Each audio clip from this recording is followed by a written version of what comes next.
Have you had to kick people out? As You know what? you had to literally throw them out of the... I've never had to throw anybody out. I've had to ask people to leave. I have gotten people telling me where, you know, oh, you know what? One of your students beat up my 2 sons and it was a female. You know what I mean? You know what I mean? So I had to take care of that situation. That girl that beat up the 2 boys was not allowed because she used it in a negative way. I mean, so that's one of the things. You know what I mean? And it's awesome. Okay.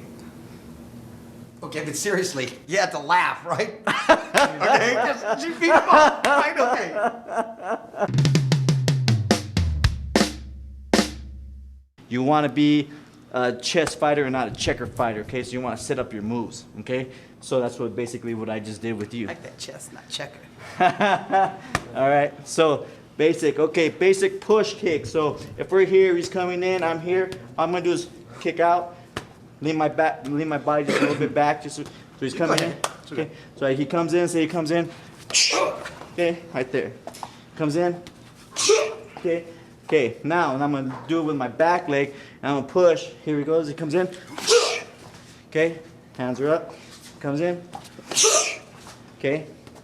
Man, that one took me back, man. I was like, whoa.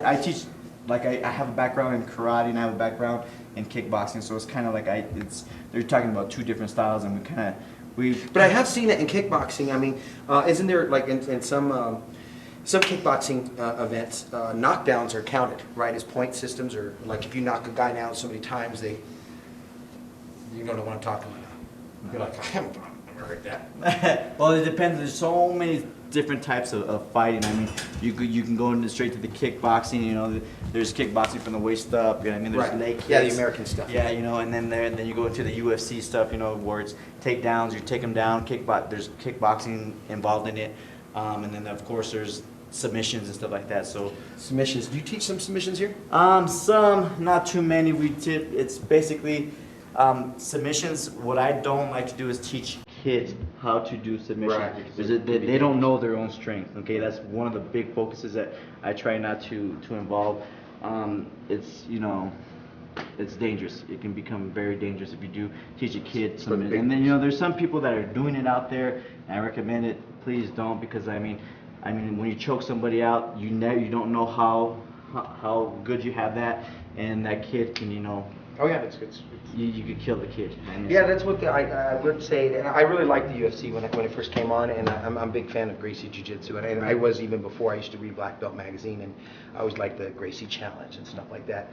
But I have to admit, this new focus on grappling, while it's as a martial artist, it's somewhat satisfying, because I've always known that in a fighting situation, 9 times out of 10 it's going to the ground. You know, you're gonna close in, you're gonna grapple, and so the portrayal of that in the UFC has been kind of cool as a martial artist, because I'm saying, hey, you know what, that's true.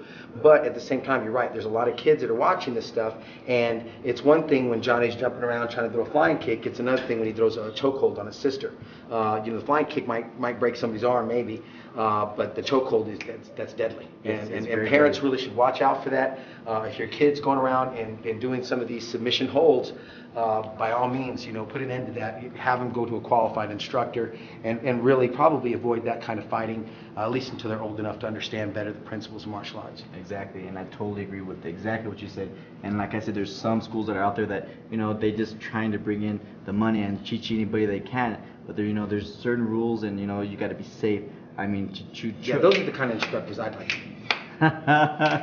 You know, it's very sad, but there are people out there that are teaching, you know, submissions to kids, and it's very, I mean, very dangerous. Isn't it funny though, that the quality instructors, the guys that really know what they're doing it right, and yet you get these other guys who want to, you know, kind of cash in on, like I remember back in the '80s, everybody was teaching ninjas. You know, they were like, ninja school and this or that, and they weren't ninjutsu qualified instructors.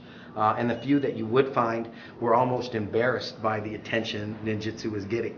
You know, they were like, you know, we're not dressing up in pajamas, you know, kind of thing.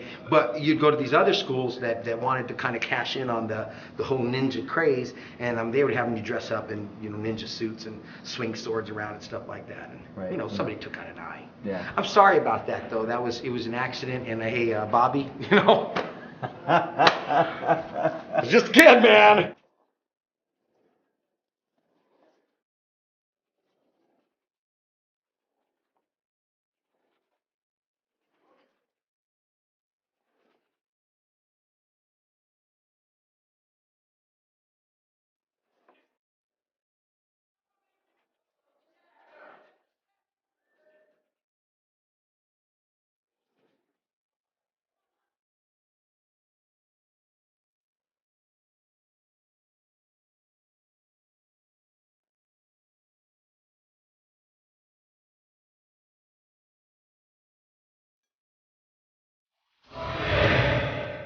We're here at Guzman Sport Karate, and we're talking with Roland Cerna, kickboxer. How long you been kickboxing with? Oh, about a year now. A year. Wow, yeah, you're an impressive looking fighter. I mean, you look like the kind of guy who fights. You know. I appreciate it. Yeah, that's a compliment. Huh? Okay, you know. I was thinking that's scary. It's like, oh. So I wear this little bandana thing, and I have this little thing. This is called pretend. Okay, it's like I look like a gangster. Not really though.